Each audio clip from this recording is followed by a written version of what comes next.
If you like the video, make sure to like, subscribe, and comment for more videos like this. People, have you ever seen something scary, creepy, paranormal things and creatures out there that gives you chills to this day? I work out on a very isolated stretch of the Olympic Peninsula of Washington State, and I've had an alarming amount of strange experiences while out here. The basic things that happen are humans screaming far away in the woods. It's a really dense rainforest with no trails.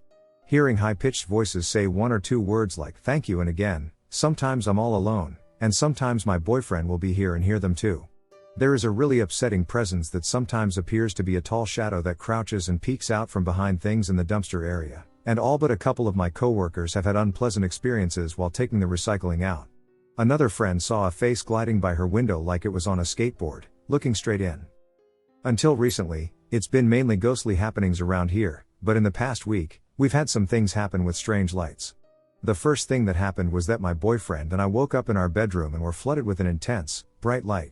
We just stared at each other while it was happening for a good 20 seconds, and then the light just flicked off and the room went back to pitch blackness. Our room backs up to a dense forest, and we promptly looked outside to make sure nobody was there as soon as the light flicked off. Nothing but pitch blackness and no movement. 2 nights ago, a coworker of ours was returning home late at night, and when he got out of his car, he saw an orange ball hovering over one of the housing units. It did a couple of loops and popped out of sight at about the same time as he started feeling scared. There were rumors about my neighbor's house. There are ghosts and whatever. It was sold a few times because of that. In around 2001, it was sold to a family with kids, and me and other neighbor kids were super happy. We made good friends with those kids and had a few sleepovers at their place. Shit you not, someone would pull your blanket in the middle of the night, things would disappear, doors would slam shut, knocking on windows. We always thought it was one of the bigger kids trying to scare us. One day, we witnessed how a bowl full of apples moved from the counter to the floor and broke. There was no one, just me and this other kid that was next to me and had no chance to touch it. The last time I was there alone, I didn't come back for a long time. It's a small town, so we wouldn't lock doors in the daytime. I would just come straight in and ask for my friend. Sometimes they would all be in the garden, so I'd walk through the house, shout my friend's name, and if she wasn't there, I'd go to the garden. The door to my friend's room had this big glass in it, so you could see straight through it. So this time, the house was empty. I walked right in, shouted my friend's name, and went straight to her room. I looked through the glass, and there's no one. Alright, I'll go to the garden. For some reason, I tried to push the handle of the door, and it was like someone was holding it. If the door is locked, you can at least push the handle down, but I couldn't at all. It was like someone was standing on their side of the door, holding it. Remember, I could see through the window, room, and handle on the other side? There was no one. I pushed hard, and I heard this loud but kind of low, deep no. I nearly shit my pants, and I wanted to run away so badly, but in my panic state, I decided to go toward exit Bakersfield and slowly and not take my eyes away from that door. As I was nearly exiting, this door slowly started to open. I never ran that fast in my life. I've been in this house since then, but never alone. Paranormal experience, I had it around 6 years ago. I've only had a couple since this one, and I'm honestly hoping they come to a stop as none of them have been a good experience. My experience was with what I believe to be fae. I will start by saying my home is in the woods and sits near a lake in the southern USA. Somehow, I had developed severe insomnia and hadn't been sleeping well at all. This was probably due to stress from tons of overtime at work. I went days and days without getting more than a couple hours of sleep. I did not feel well, so I decided to take some vacation time off and try to rest. I had been working very long hours. One night, I remember the date, March 31st, 2014, and I felt. That night, I was wide awake again, lying in bed trying to sleep, and these small, tribal-looking creatures, humanoids, came in my windows and up out of the floor and walls onto my bed, surrounding me.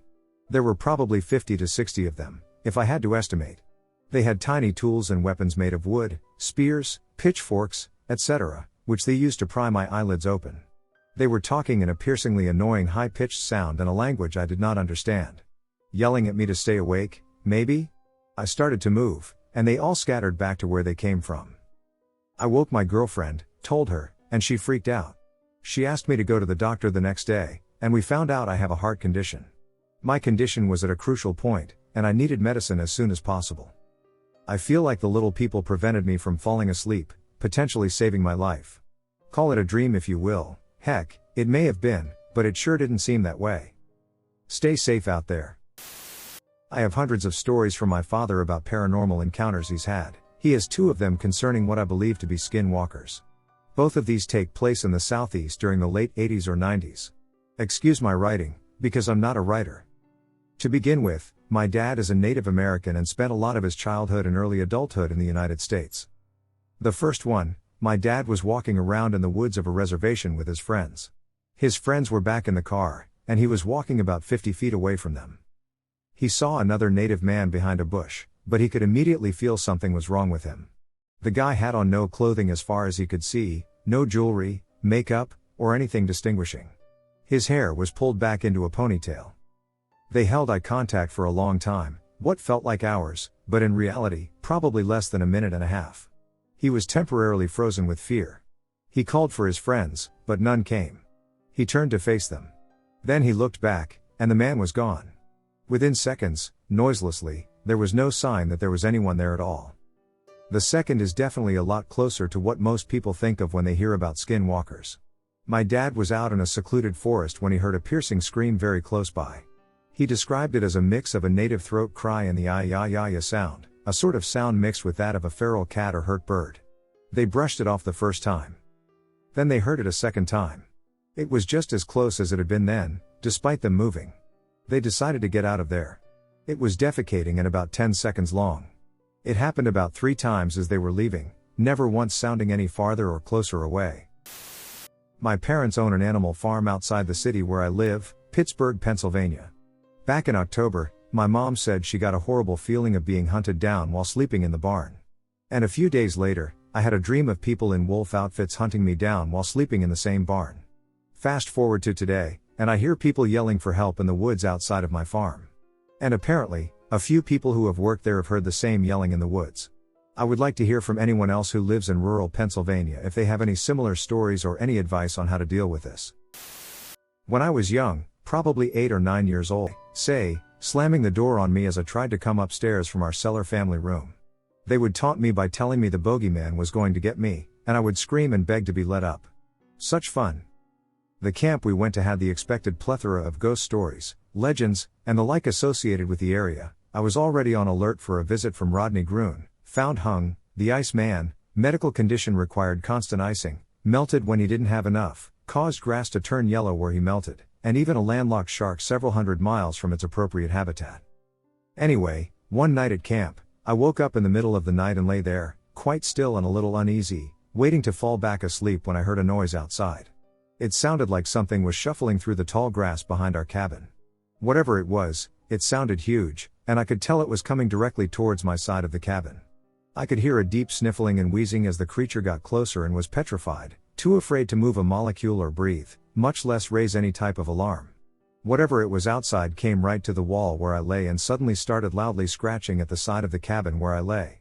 My heart was racing, and the sound of the scratching was at least 6 feet off the ground and sounded like it was being made by something big and heavy. It was accompanied by that same wheezing, guttural growth that sounded like something pissed off, hungry, or both. The scratching suddenly stopped, and I could hear whatever was walking away. I was lying on my back and could see outside a high window right by the door to the cabin. I knew that I looked out that window and saw anything that was going to lose my life, limbs, soul, or whatever, and I remained as stiff as a board and filled with dread for my upcoming demise for a long time. I don't know how long it took me to get to sleep, but eventually I did, and I'll never forget the feeling of relief when I went out and the sun was shining and the morning at the camp was proceeding just like normal, and I was going to live for at least a little while longer. Since that time, I've often wondered what I heard that night and assumed it was a black bear going down to the lake for a drink and feeling like sharpening his nails or something like that. But now I've read enough stories about Wendigos that I wonder, too, if I may have dodged an even worse demise than getting eaten. Bear or Wendigo, I have never been more frightened, and I hope to hell I never am. This occurred around 3 p.m. to 5 p.m. in a rural area in the northeastern United States during the spring of 2008. I was home alone in my bedroom. Both of the windows had a view of the backyard and the woods. I don't remember if the blinds were already open, but for whatever reason, I looked out the window. I saw a white figure gracefully drifting, floating, or flying in the air at the treetops. These are fully grown trees, and there are lots of them. The figure didn't take a specific form. It looked like a stark white bed sheet, very stereotypical bed sheet ghost shape, except it didn't move like trash in the wind. It wasn't a windy day, its movements were slow, precise, and heading in one direction. It was quite large, but not huge. I could see the shape of some kind of head under the white sheet guiding or leading it wherever it was floating, drifting, or flying towards. I was absolutely terrified. I stopped looking and shut the blinds. I froze for several minutes. I remember thinking if I moved, it would sense my presence. Several minutes passed before I could move. I never saw it again. There wasn't anything similar to it caught in the trees or fallen down anywhere. I would have assumed it was trash, but it simply didn't move like a big piece of plastic or bed sheet caught in the wind. It was too high up and gentle, heading in one specific direction. Has anyone seen anything similar?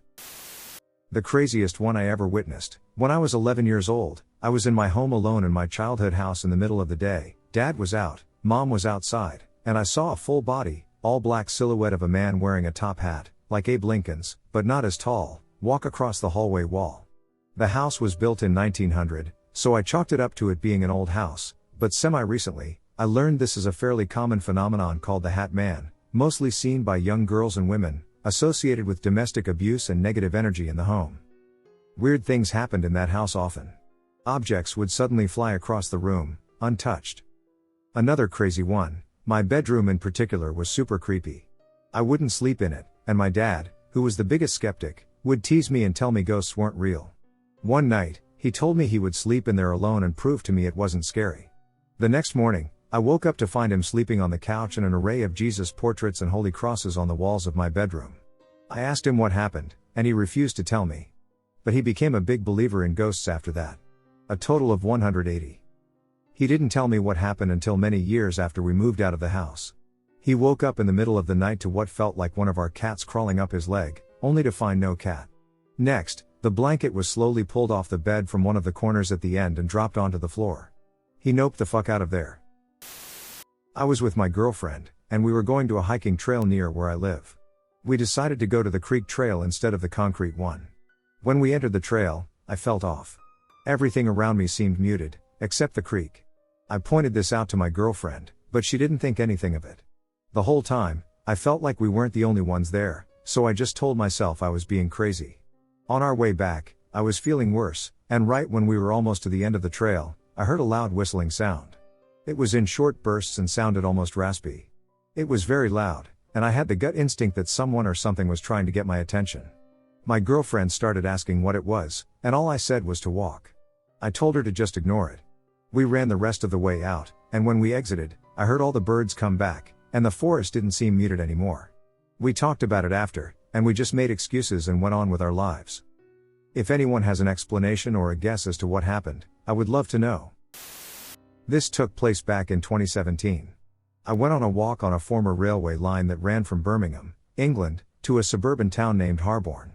This is part of the Birmingham Metropolitan Borough and has a nice, quiet feel to the area. I went to cover the old railway stations on the former railway, as I have always been fascinated by pre-Victorian and post-Victorian architecture. I was walking over old bridges and seeing old rail relics that were interesting to me to photograph and research. To give a rough layout of the old railway, the original end of the line was in Harborne, and along the route of the former railway were 3 stations. These were called Hagley Road Station, Rotone Park Road Station, and Icknield Port Road Station. The line was single-tracked and was a branch off the main Rugby Birmingham Stafford line / Birmingham Loop line. Anyway, this is what happened to me. I was just finishing off my photo shoot of the former Rotone Park Road Station site, and I made my way to the final station site on the trail. Now to note, there was a woman and an Alsatian who walked onto the trail but headed back to the north, and a jogger came past just as I began to walk down the trail towards an old overbridge that carries a road over the old line. Now, down where I got to. The houses were on embankments quite high off the trail, like 20 to 30 feet at least, and the bridge had no footpaths that could take anyone down to where I was unless you went under it via the park on the other side of the bridge. I went towards the old railway portal when I suddenly felt like I was being watched. I turned around, and nobody was there. I shrugged it off and continued until I again felt a presence behind me, but again, when I looked, nobody was there. I thought I must be making something up, so I continued, but then I heard it, a thudding of footsteps behind me. When I looked again, I saw the outline of a man, but something was off. He or she was covered in all black, and no hands were present or even a face. It just walked so fast towards me that I bolted for the portal and got out the other end. The portal is no longer that, perhaps it is a pedestrian underpass, and you could see both sides clearly. I entered the tunnel and eventually came out on the other side. I saw the thing go into the tunnel, but nothing else happened. It vanished or hid. I waited a few minutes for movement, but nothing came of it. I continued on with the shoot and mentioned it to my parents. They did not believe me at first, but in a group on Facebook. I mentioned it on the page and was met with actual stories about the trail having an eerie vibe to it, and somebody claimed to hear dogs barking from the trail, but at 12 at night, they sounded like phantoms. I was told, and I will quote the text from the website Paranormal Database. Jumping gray thing location, Birmingham, Icknield Street, Hockley type, other date/time, April 2014. Further comments, a couple in their car watched as a gray humanoid creature jumped across the road, kangaroo-like, although seemingly gaining momentum by swinging its arms. The entity stopped in the road and looked at the car before turning and moving back into the grounds of a cemetery. This was correct and very scary, given that thing swung its arms and came out of nowhere. The trail is only a quarter of a mile from the cemetery in Hockley, Birmingham. I know that I will not be seeing that trail again for a long time to come, and I will always be careful because you may never know what could just appear in the blink of an eye. I was camping alone at a nearby lake in my late teens. I'd basically bushwhacked to a remote part of the woods just off the shoreline of the lake. I grew up hiking and camping wherever I could get to, so I was used to the noises and calls animals would make in the woods at night. Sometime after I fell asleep, long enough for the small fire to die to embers, I woke up with this immediate awareness that I was not alone. I couldn't hear much over the bug noise of summer, but then I heard voices behind me. I slowly threw as much dirt and rock onto what was left of the fire and waited. It sounded like someone was whispering or talking low. I strained my ears, but the harder I listened, the more everything began to meld together. At one point, it sounded like they were to my left, then, minutes later, directly to my right. And once it sounded like the voices were tuning in and out like a radio, kind of quiet, then suddenly louder. I laid there motionless for hours. I fell asleep for a few hours after the sun started to come up. When I woke again, I packed up and crept back out of those woods. I just did not feel right. I haven't felt it since, thankfully. I was walking back home around 1:30ish when I stopped to see bright lights and realized an accident had happened.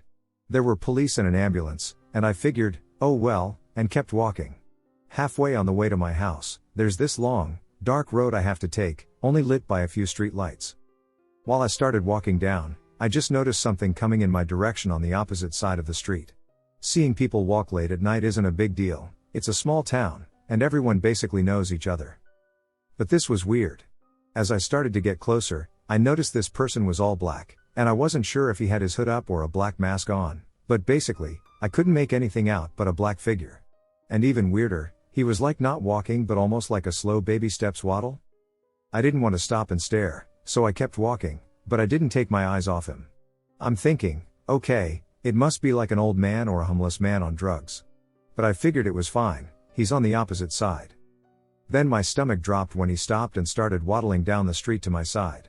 I'm thinking, okay, if he tries anything, I'll run towards the accident where the police are, and now that I look back, maybe that's what stopped him from trying anything. He suddenly stopped in the middle of the street and continued to waddle down the opposite way. I start walking, but I don't want to give the impression that I was scared, even though inside I was freaking out. So I kept walking, but slowly enough to where I could hear his footsteps. And then suddenly, I don't hear them anymore.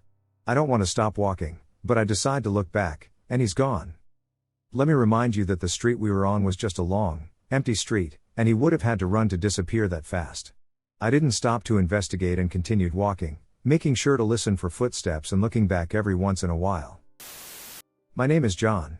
I live in a rural town in Kentucky. This story took place 2 years ago, when I was only 15. My family and I have gone to the same church since I was a newborn. I met my best friend of 17 years there. We will call him Joe. Joe and I have been friends since his family moved to Kentucky from Pennsylvania, right after I was born. Joe and I have always been interested in the paranormal.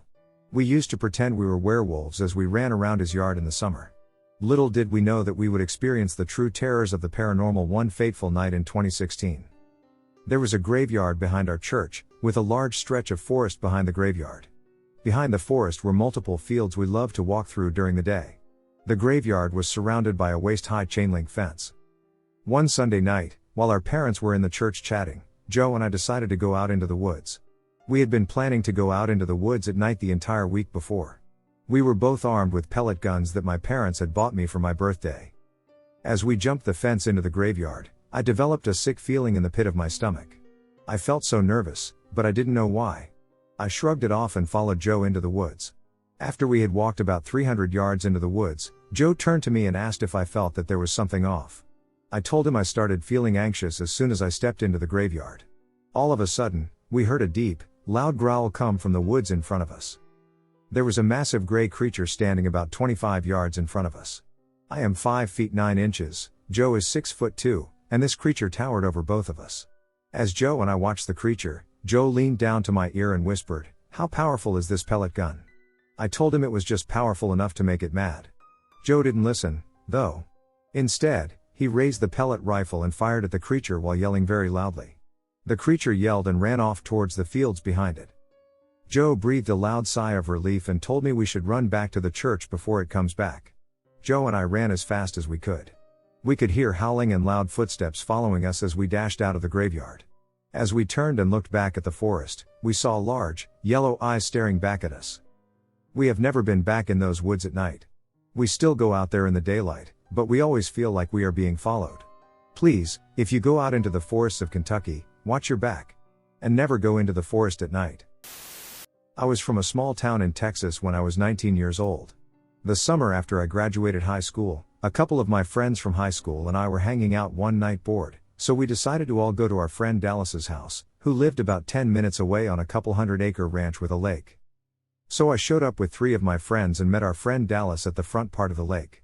We pulled our truck up to the lake and put the tailgate down, and he pulled his flatbed truck over.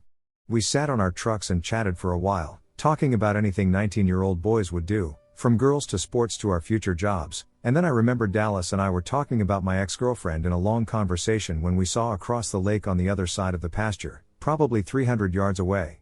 We noticed a set of 3 lights glowing across the lake. It appeared out of nowhere, and at the same time, Dallas and I both looked at each other and said what the F is, that he grew up on this land and his jaw was on the floor along with mine, so I knew it was his first time seeing this as well. After, I'd say, a minute or two, the lights disappeared. The shape and pattern of the lights were like nothing we had seen. We knew it wasn't headlights, and it didn't look like any kind of headlamp or spotlight because of the pattern of light. We probably sat there for 30 minutes, and all of a sudden, lights appeared again. This time they were farther over to the right side of the lake, but this time they stayed on for over 5 minutes, and since it was his land, Dallas wanted to check it out, and he had a .45 pistol, so we weren't scared. At this point, we were just curious about who was out there, but we wanted the element about who was out there, but we wanted the element of surprise in case it was someone trying to steal farm equipment, so we decided to make the 300-yard walk. We didn't get 20 yards, and the lights went out again, almost like they were reacting to us, like whoever or whatever the lights were coming from knew we were there, so we decided to wait and see if the lights came back. We waited for about 2 hours, now it's going on at 2 a.m. One of my friends managed to fall asleep, and a little after 2 a.m., the lights finally appeared for the 3rd time, and this time we decided to speed over there, so we got in my friend's truck, which was 4x4, and drove through the pasture, where we saw the lights, but they disappeared again before we got over there. Dallas and I get out of the truck. He has his pistol drawn, and I stand behind him.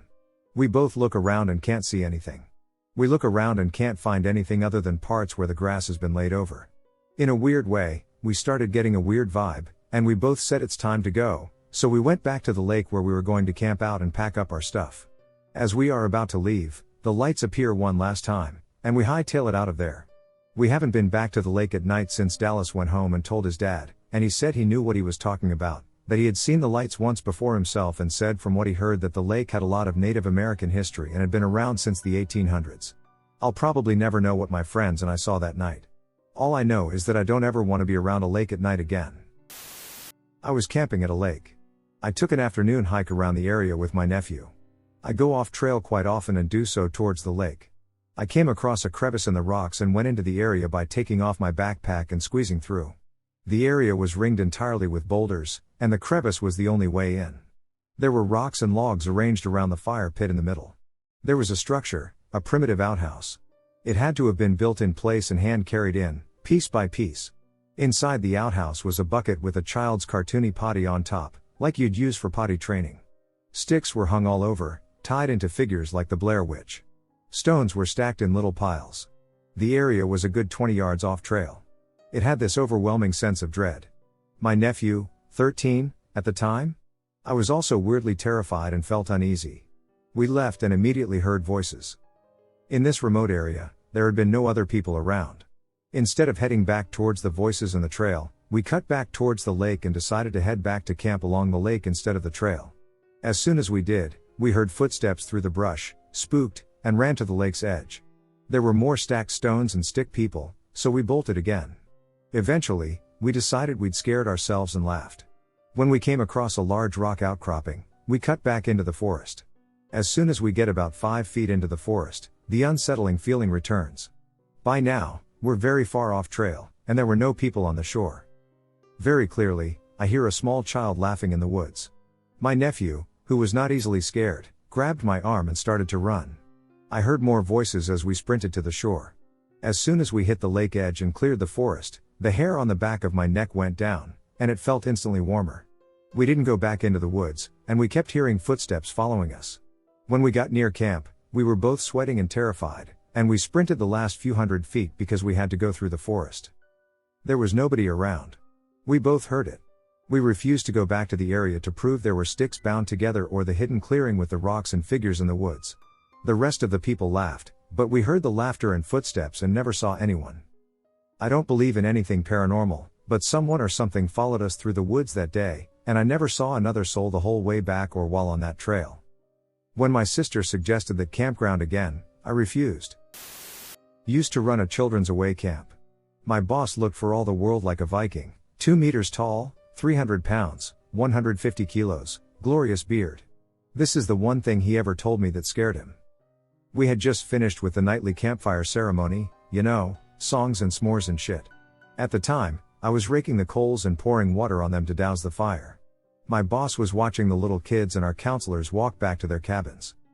On the other side of the clearing, maybe 300 meters / 1,000 away, he kept seeing this shadow pop in and out of the woods.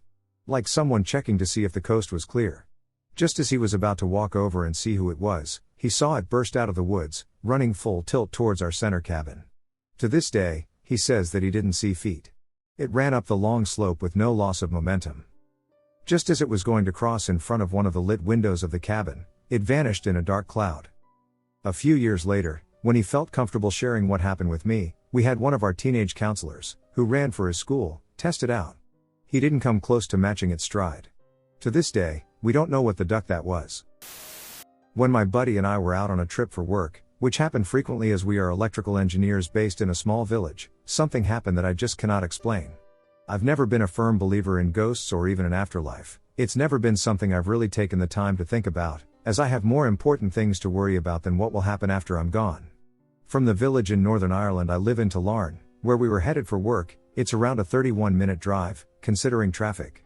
We had made this drive multiple times. I could remember all the bends and roads like I could the back of my hand.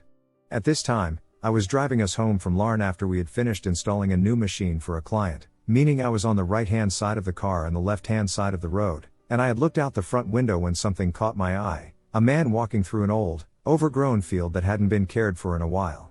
He appeared to be wearing a long black trench coat. We were driving through the countryside, and it made no sense for him to be walking since it was a couple miles from houses or shops. It was a fairly hot day, and his coat seemed unnecessary. I didn't take my eyes off him until we neared a bend in the road that was obscured by bushes for no more than 1 second, and when I looked back at the spot he was just walking in, he was gone. My buddy had also seen this peculiar man, as he looked over at me and asked if I had seen him too. My buddy then looked back at the field as we eventually drove past it, and the man was nowhere to be seen. The grass was yellow and dead, so it would be easy to spot the man if he was lying down injured since he would stick out like a sore thumb. There were no other cars driving around us, and we have no explanation for this. Could this be something paranormal or just a man walking through a field normally? So there's a little place just out of town where a lot of people go to get spooked. Gitche Manitou is a state preserve that is notorious for creepy and paranormal occurrences, and many from my town and surrounding areas believe this to be because of the murders that occurred there. 4 teenagers were killed, 1 survived. If you have any more interest in the backstory of this place, there's a book called Gitche Girl, or simply look up the Gitche murders of 1973. It's also known to rest on an Indian burial ground. Anyway, let me get to my point.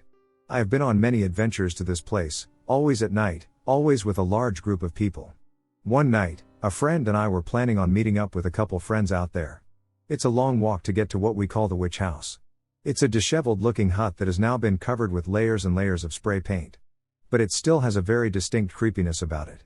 Now, when my friend and I arrived at the usual parking place, we saw a car. We figured this was our friend. There's no service this far out, and phones are drained almost instantly when you enter anyway. Lots of people say it's the spirit sucking up energy from any source, so we couldn't text them to check and see, so we decided to start making the walk in. This walk, even on a calm night with a group of people, is terrifying. But this night, it was just me and one other girl. To lighten the mood, we started to play some music as we trekked down with only a small flashlight to guide the way. Suddenly we saw a man walking towards us, and I instantly got a sick, draining feeling in my stomach. No one goes to Gitchy alone at night. But there he was, no flashlight, nothing. We walked right past him, and he was behind us when we heard his footsteps stop. I turned around, and he was completely gone. There was no way he made it out of the park in such a short time. I really started to get nervous. But we kept walking, counting on our friends being there at the end, waiting for us at the house. Suddenly, I heard hissing and rustling in the trees. For some description, there is high grass surrounding the trail on both sides, but only trees on the left side. I kept hearing the hissing and the movement that seemed to be keeping pace right beside us. That's when I saw it. There were 3 figures crouching in the bushes. They did not look like people at all. They didn't look like anything. They had the shape of people and nothing else, and the way they were crouched seemed unnatural. I've always referred to them as humanoid in appearance, but definitely not human. I instantly went into fight or flight mode when another appeared behind us and one in front. We were surrounded by what would resemble a semicircle. I was so scared that I attempted to talk and call out to them. I asked them, "What the hell are you guys doing?" I got no answer due to the reception. We decided to get the hell out of there, but it's a long walk around and back out to the entrance. It turns out our friends had not arrived until we had already left. I have taken the time to consider that there could have been people out there to mess with and scare us. But I can't get over the hissing sounds they made and the way they moved, which almost seemed featureless. Now, with the history of this place and all the rumors and myths around it, I am really still, to this day, constantly thinking and wondering what the hell or who the hell that was. And what would have happened if they caught us? Any thoughts? Many claim to have seen hellhounds out there, ghosts, demons, etc., but I still can't figure out what I encountered. So my parents built my house, and nobody has lived here before. The land was a county park prior to being turned into a residential area. I was staying at home for the weekend in my childhood room and fell asleep at 2 a.m. I woke at 3:40 facing the bathroom and, clear as day, saw a man in his 50s wearing denim standing in the bathroom watching me sleep. I screamed, "Who are you? How'd you get in here?" and screamed at the top of my lungs. I blinked, and he was gone. I have never seen the man before and did not recognize his face at all, but I saw his entire body and face as clear as day. The only issue we have had with potential spirits in this home was once, when we were little kids, we said our dad was home from work and were talking to him, but nobody was in the room. I told my dad about the situation and described the man to him. He immediately thought it was one of the 3 brothers who built our house. One had killed himself some time after building the house, the other brother added an addition after our parents divorced, but shortly after, he killed himself when he lost his job at the local mill.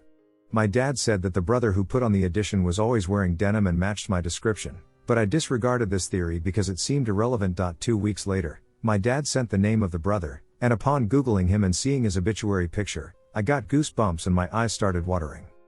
Dad said that he thought about the brothers a lot when he was living in the house, specifically sleeping in the original master bedroom that turned into my room, which is where the spirit visited me. The oldest, surviving, brother was his boss at the mill, where he worked for 15 years. I have no idea if this information is relevant, but I figured I would include it. So they say spirits visit with a message. Does anybody know what it is? I have been holding this story in for a while and have tirelessly searched the internet to find another person who has experienced something similar, but to no avail. This story is entirely true, and although I love the campground I stayed at and the beautiful nature that was all around, I'll have a tough time going back without finding out what the hell happened last time I went. My girlfriend had invited me on a camping trip to Indian Boundary Campground with her and her family a few months ago. This campground is in the Cherokee National Forest, near a city called Tellico Plains, Tennessee. The first few days of the trip went as expected. We hiked, made s'mores, and told scary stories, but little did I know that I would be in one soon. About halfway through the trip, we decided to visit the local fish hatchery. Unfortunately, when we arrived, the gates were closed, and there were signs out saying that it was closed due to COVID. On the same bulletin board that these signs were on, there was an oddly out of place and very unsettling picture of a fish with its face cut straight open. Yes, the face was cut straight down the middle, so all that could be seen was the skeleton of the fish. There was text on the picture that read "Look," but it was in some strange font. It's almost a creepypasta kind of font with characters like "Oh." That itself wasn't all too weird. I just wrote it off as someone trying to play a prank and creep tourists out. Once we realized the hatchery was closed, we decided to change our plans for the day and head to a swimming hole that my girlfriend's grandma used as a child. We arrived at a beautiful, clear creek with a rope swing tied to a tree on the bank. An old lady sat in front of the tree, smoking a cigarette, with a rock in her lap. As my girlfriend and I approached the creek, we greeted the old woman, who seemed quite friendly, and that is when I noticed that she was using another smaller rock to etch something onto the larger rock that was in her lap.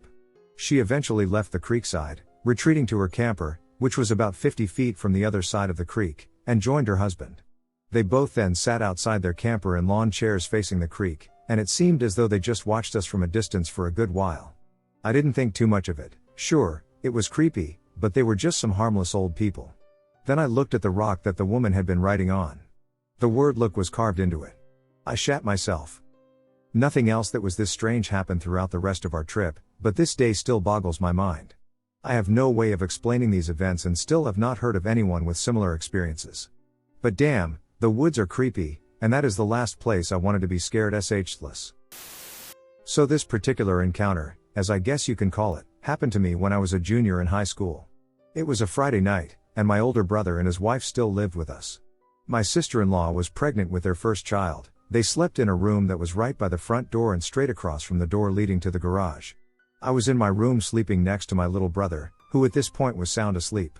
As for me, I was texting back and forth with my then girlfriend while also playing on my PSP. Time passed by fairly quickly, and by the time me and my girlfriend said goodnight, it was about 2:33 a.m. After we said our goodbyes. I had to use the restroom pretty badly. I always kept a water bottle handy in case I got thirsty in the middle of the night. Well, that bottle was empty, and now I had to go bad. I shut off my PSP, opened my door, walked out into the hallway, and didn't bother turning on the hallway lights. Luckily, my room was right next door to the restroom, but unfortunately, it was also close to the front door and my older brother's room. All I had to do was walk 2 steps to the right and turn the corner, and I would be facing the front door. So anyway, like I was saying, I step out, and as I'm making my way to the bathroom, I hear my brother snoring pretty loudly. I pay no attention and go into the bathroom to do my business. As I finished and started washing my hands, something in my head snapped, and I couldn't help but feel something was horribly wrong.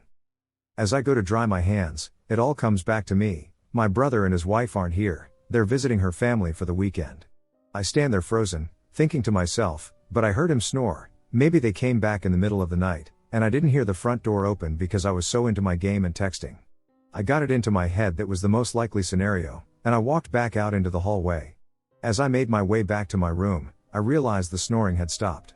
I stand there in front of my door frozen again, waiting for my brother to start snoring, when all of a sudden the snoring is now more of a labored breathing, the kind of breathing you hear coming from a really sick person or a person who smokes every single day of their lives. A cold chill goes down my spine, and the hairs on my arms stand up. I work up the courage to walk towards the end of the hallway, and as I turn the corner, I stand there frozen once again, only this time I'm frozen with fear. Standing in the corner between the garage door and the front door is a tall, dark figure. This thing was so tall that it had to hang its head down to avoid hitting the ceiling of my house. Not only is it tall, but its arms are freakishly long, almost reaching the ground. Its fingertips are pointy, kind of like claws. My head keeps telling me to scream or run, but I can't move. I'm stuck there, looking at this thing. I start thinking, I'm going to die, this is it, as soon as it notices me standing here, it'll get me. However, it didn't move at all. Every now and then, it just kind of twitched. I quickly realized that this thing wasn't facing me. So I quickly turn and run into my room, shutting the door and locking it. My little brother wakes up and nearly gives me a heart attack as he asks, "What are you doing, slamming the door, dude? Dad is going to kill you." My brotherly instincts kick in, and I say, "Sorry, kid, I guess I don't know my own strength. Go back to sleep, okay?" He nods and lays back down. I crawled into my bed, shaking and terrified. I tried to stay up all night, but eventually fatigue overcame the fear, and I fell asleep. The next morning, I woke up with a high fever and vomiting. My mom instantly knew something had happened, but for the sake of my little brother, she didn't ask. I worked up the courage to talk to my parents about it once, when I was about 21. My dad has never seen or heard anything, but my mother, however, has seen the same thing outside her bedroom window twice. Once before my niece was born and again before my grandmother passed away. My oldest nephew claims to have heard breathing like that at my parents' home, but he's never seen anything. I'm now in my 30s, and I've never seen that thing since, but every now and then I hear its breathing in my head. So I was around 16 or 17 years old. My mother, sister, and I had just moved into a new house. Everything was completely fine when we moved in. My mom and sister moved into 2 of the 3 bedrooms upstairs. Being the only guy in the house, I elected to move into the bedroom in the basement. The whole basement is finished, so it's pretty much like a 1-bedroom apartment down there. I thought there was no way it could be that sketchy down there. Man, was I wrong?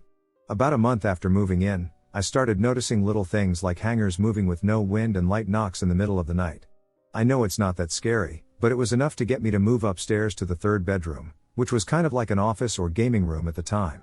So I moved everything from one room to another and began staying upstairs, though I still went downstairs to play Xbox. Everything was fine for another month or so after that. Until one day I was playing Xbox in the basement when, all of a sudden, I saw this white mist shoot out from behind my TV, up the wall, and across the ceiling, right over my head. I never ran so fast in my life. I told my mom about it, and she just brushed it off as my imagination. Over the next few months, I started hearing knocking and seeing things move again, but they slowly started getting stronger. It eventually got to the point where I could hear them upstairs. And along with that, I would hear whispers in the dark and disembodied screams. There was a time when my mom was on a business trip and my sister was with her friends, so I had to stay home alone all night. I was surprised at how little was happening that night until about 1 a.m. I was on the verge of falling asleep when I was startled by a blood-curdling scream that sounded like my mom calling my name when I knew I was the only person in the house. I slept with the lights on. I told my mom, and she blamed it on my imagination again. A few months go by, and nothing really big happens. Things still happened, but it was really small stuff. Things I had grown used to seeing and was now able to ignore. But then things started picking up again, and it had begun to move upstairs. That was when things really got crazy. I remember it like it was yesterday. It was late at night. I was watching TV in my room when my bed started shaking. Not like horror movie shaking, but the kind of shaking where you know you are the only one that can feel it. I brushed it off and kept watching TV. A few hours go by, and I start to feel like something is pulling my covers from the foot of my bed. I kept my eyes closed, hoping that it would just go away, but it didn't. I felt a cold hand on my ankle, and she tried to drag me. At that point, I panicked and screamed bloody murder. My mom and sister came running out of their rooms, and I told them what happened, as well as I could, being in such a state of terror. Instead of my mom telling me it was my imagination, this time she told me something that truly frightened me. She said that about 5 minutes before I screamed, she saw a shadow walk by the crack under her bedroom door. She just thought it was me or my sister going to the bathroom, so she didn't think anything of it. For the rest of that night, we kept every light in the house on. In the morning, my mom called the people who sold her the house, who have always been incredibly helpful to us, and told them what happened. They are religious, and they had their priest come and bless the house. They also personally gave us a crucifix for the house. Since then, things have calmed down. I'm 25 now and no longer live there, but I stay on holidays. Things still happen from time to time, but nothing worth being afraid of. We think the things that happen now are just playful spirits having some fun. It was in 2014. I had just moved back to my hometown from a boarding home or transitional housing. I had some issues and needed to get my head straight. I was diagnosed with schizoaffective disorder and was finding the right combination of drugs to help. So I really don't know how much of it was in my head or what was real.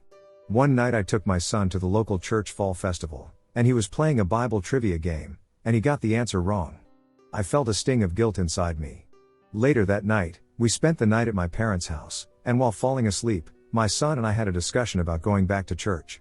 The same night, but much later on in the night, I had fallen asleep, and suddenly I was shoved down by my shoulder. I jumped up onto the floor, grabbed my shoulder, and felt the pressure on my hand or whatever was on my shoulder. I could still feel where it had been. I was pretty spooked, and I tried to go back to sleep, but I kept waking up because my head was being pushed down and I was being messed with by something. Well, I had been hearing a tapping sound in my apartment, but I didn't put two and two together that night. The tapping was almost inaudible, and you really had to listen or be in a completely silent room to hear it. I would get up and investigate, but when I got close, it would stop. My son also heard the tapping, so I know that was real.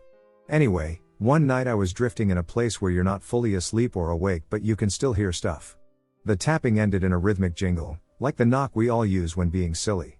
Well, I said if someone was here, touch my foot, and it did. I asked two different things, and it responded to them. Then, out of nowhere, I heard, "Can you hear me now?" I freaked out. From that day on, I heard Dylan's voice in my head. I would spend the next decade hearing him. He told me a lot of things. Sometimes I would spin his stuff into poems and stories, like how to spot a witch by the light of the moon. The tapping of Dylan, etc. I was tormented by this vile thing, and I still can almost hear him. It's right on the boundary of my hearing. However, I was put on Invega, and after a year, I began hearing him less and less. Now, I always play background noise because I'm terrified of hearing him again. I thought I was haunted for years, but after being medicated properly, I wonder how much was just in my head. I used to love horror, but after that experience, I just didn't think being terrified was entertaining anymore. I am happy to report that I am back, though. I now love listening to scary stories. However, I don't like paranormal demon ghost stuff. I like ambiguous horror or monsters. I get spooked easily and sometimes have to stop listening. Especially if I'm alone. For an entire decade, I slept with all my lights on. I'm not totally comfortable sleeping in the dark yet, but I'm making progress. I won't freak out if I wake up in darkness anymore. When I was 10, I went to a Christian summer camp. It was a pretty great place, with lots of hiking mixed with some Bible study and campfires. Maybe not everyone's idea of a good time, but I loved it. Anyway, we had a very loud, obnoxious camp counselor who was always trying to force his version of Christianity on us. Whenever we'd ask a question, he'd give us a 10-minute theological lecture and 2 or 3 personal anecdotes. One night, as we were going to sleep, he told us one of his stories. Apparently, he and his friends were at a camp like ours once, and they didn't care for their pastor. He was cut from the old school, fire and brimstone mold, and he was always warning them about hell and the temptations of Satan. After one particularly furious sermon, they went back to their tent, pretty annoyed with having to sit through such a ridiculous rant. They started to make fun of the pastor, and eventually one of them yelled out for Satan to show himself if he were there. Our counselor said the air started to chill, and the wind started to pick up. Then, their tent shook, softly at first, then like it was in a hurricane.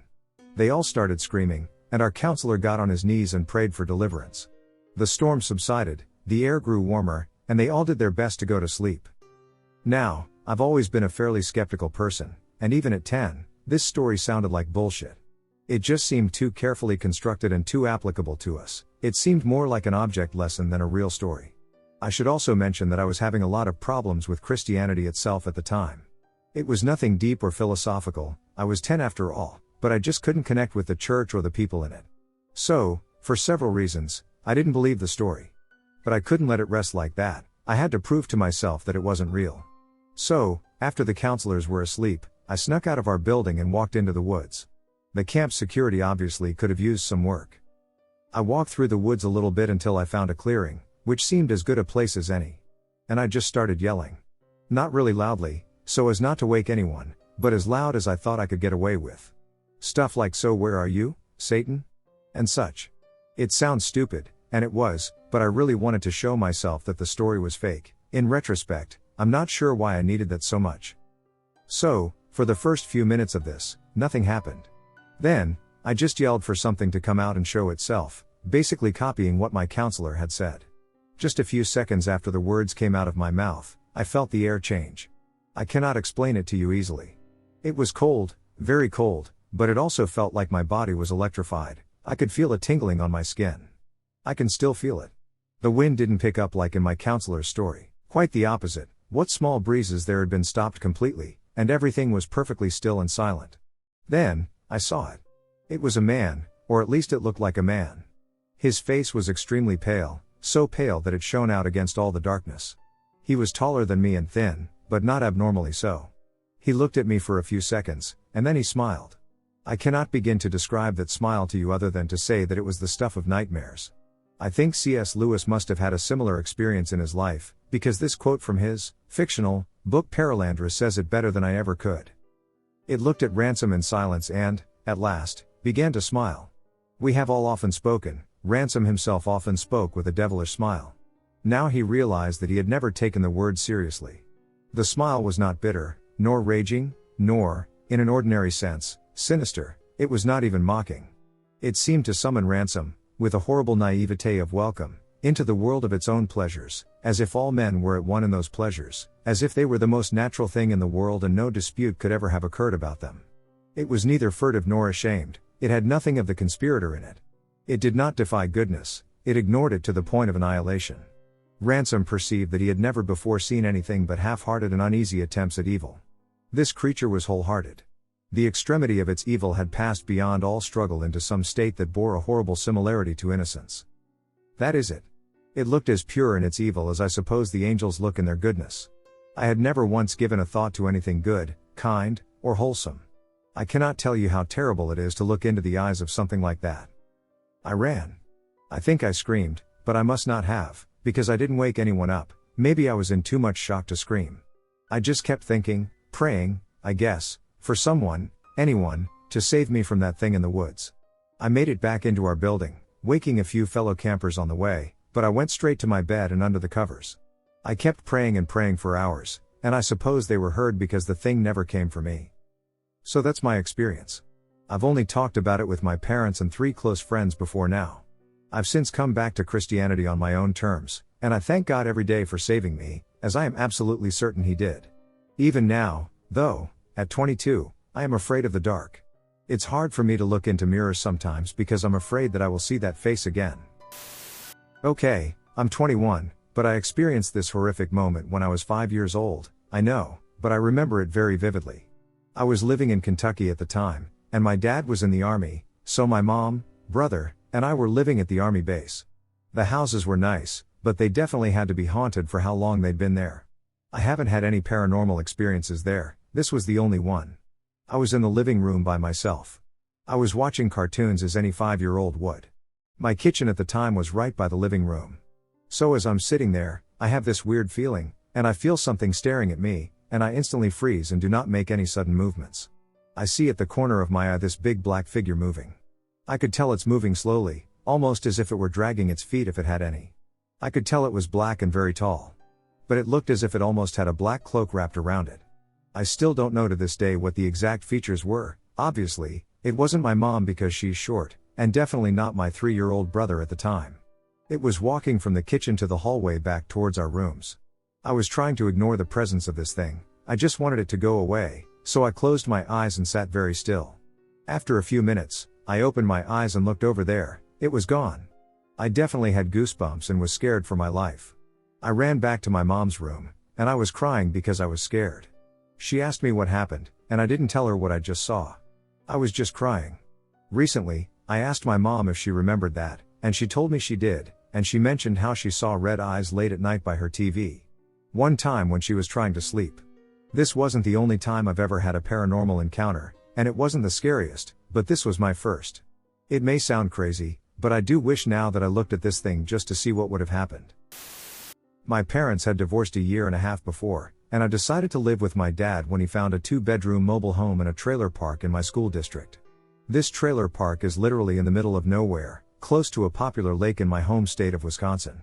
Lots of pine trees grow around the park, and there were even 4-wheeler trails that were more frequented by my friends and me to sneak away and smoke cigarettes and other things than actually used for their designated purpose. My best friends at the time were Amber and Alyssa.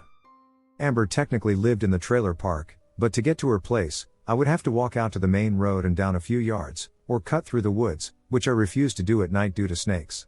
Alyssa lived about a mile down the road in the other direction, but being teenagers, we frequently walked back and forth to each other's places. So, one October Saturday night, Amber, Alyssa, and I were at Amber's place. Her mom was out at work for the night, and we got bored like all teenage girls do, especially when you live in the middle of nowhere.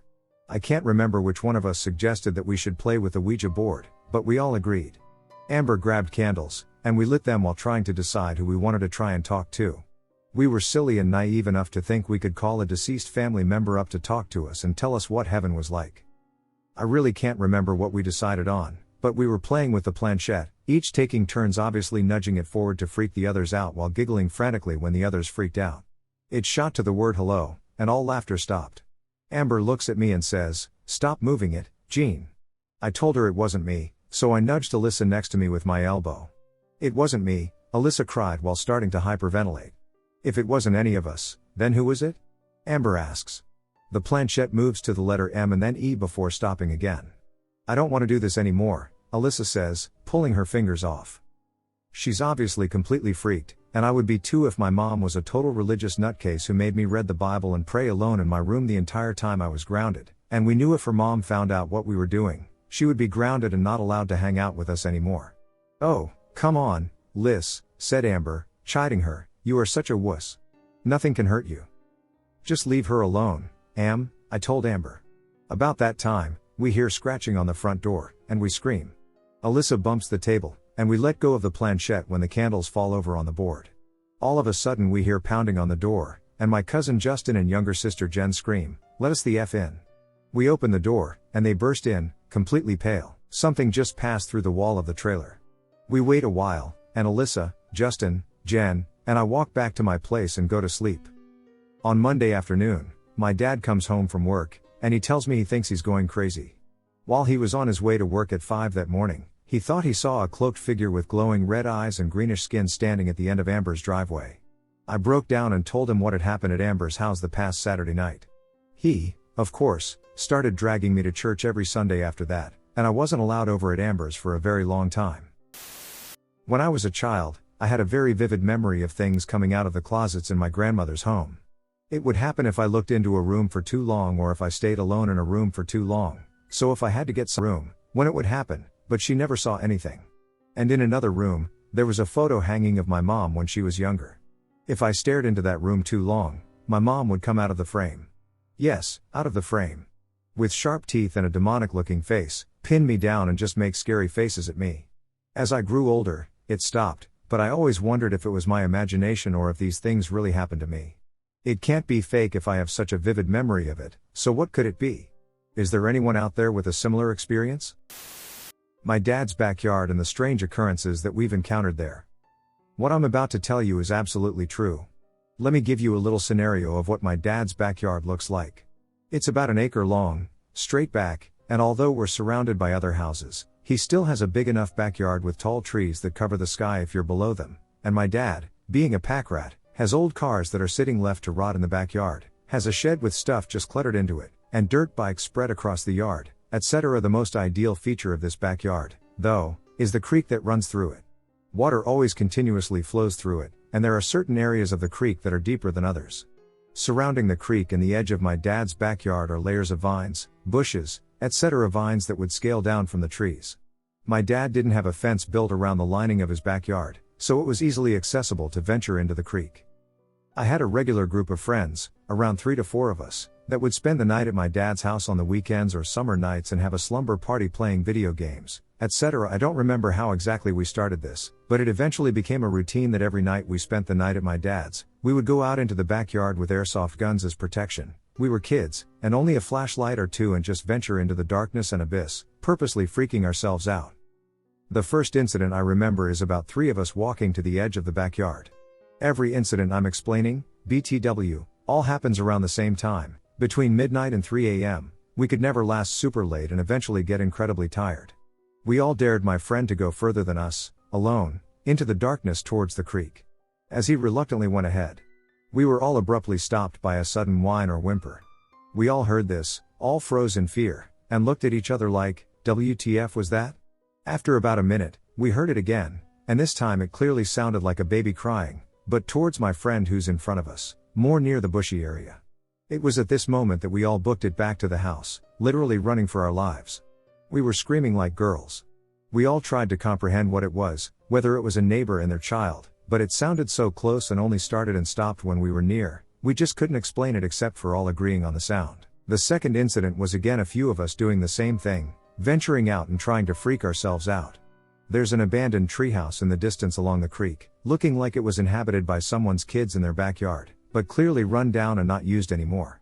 I remember I was the flashlight bearer this time around, and I flashed the light towards the treehouse, which had one window, and although the light was very faintly hitting it because it was so far away, I noticed something inside. I saw something kind of peek out the window as I glanced over it. I froze, barely getting out of bed, and told my friends to look in this direction. We all stared and looked at the treehouse window for at least a minute or two, with nothing happening. As we were about to move on and as I was veering the flashlight away from the window, I noticed something yet again pop up. This time I was fast enough and got one of my friends' attention and noticed it too. Something we couldn't quite make out. It looked like a head bobbing just above the window, and what looked like two eyes staring right at us. But we weren't quite sure, but we knew it was two eyes because the light was reflecting off of them, giving some eerie glow. Again, we clearly freaked, and all of us ran back into the house. The third incident, and probably the creepiest and most unexplainable one, was just two of us. One thing I have to explain, which might seem off topic, but I assure you it isn't, is my two dogs. My dad had two female German shepherds, named Sadie and Miles. Both were great dogs, but they would constantly get into horrific dog fights, mostly provoked and started by Sadie. She was the definite jealous type, and she put Miles in her place a lot. Whether it be making Miles completely terrified of her sometimes, peeing a little, etc. You can't even pet Miles without her getting anxiety-ridden looking around if Sadie sees it. Anyways, this particular night was just my friend and me, probably a little after midnight. We were inside playing a video game with Miles inside with us. She was exceptionally happy, didn't mind us petting her, and you can just tell she felt relieved. It was odd because she's rarely like that. After getting bored of the game we were playing, we decided to venture outside into the backyard. Just us two, which is a first because there's always at least a minimum of three of us. We go outside, with Miles following us. Both dogs were never with us on our adventures, and if one was about to, I made sure to bring them inside. All we had was one flashlight, and as we're about to venture out deeper into the backyard, I asked my friend, "Isn't it strange we haven't seen Sadie? Where the hell is she?" I remember Miles acting happy, running around and whatnot, just being playful, like she knew Sadie wasn't around or wasn't going to be. I decided to yell out for Sadie, but I had to muster up enough courage to do so because I was already getting scared because of past experiences down there. I remember mumbling at first Sadie, then a little louder a second time, Sadie, and on the third time, I yelled Sadie. And at that moment, not even a second later, my friend and I both heard a horrific, loud screech. It was piercing, nothing like we've never heard or could explain fully. Needless to say, we both ran as fast as we could to the safest spot we could think of, my dad's garage. At this point, I can't even remember where Miles went, but it was just my friend and me in the garage, freaking out and catching our breaths, trying to comprehend what in the hell just happened and what we both heard. Right when I was about to talk, my dad's air compressor kicked on, and that made one hell of a noise that scared us shitless. If I remember correctly, it wasn't until the next day that we saw Sadie, and she seemed perfectly fine. It was just an odd experience. Now, I'm not saying any of these can't be debunked, I'm sure there are logical reasons. Whether it be childlike imaginations where all of us would get scared and feed off each other's fear, or that screech we heard was some bird, it was hard to say, but it was something we all talked about for years. Even into our drinking partying with Captain Morgan phase. Hey, remember _ dad's backyard? Yeah. Dude, I heard some ducked up shit back there. A lot of other experiences occurred during our escapades, random noises, things flying above us, random balloons found in the tree that couldn't have possibly gotten there unless let go from below the tree, but these are the most vivid ones that stood out to me and that I thought I'd share. Also, I remember my mom telling me that a long time ago, like back in the 70s, a mother and her son lived in that house, and the son ended up hanging himself in the bedroom I slept in. Now she might have said this to just scare me and deter me from going to my dad's because she despised him and didn't want me over there, but who really knows? I know there's stuff written in the concrete in the backyard, like abbreviations of people's names, etc. Just some more backstory I thought I'd share about my dad's place.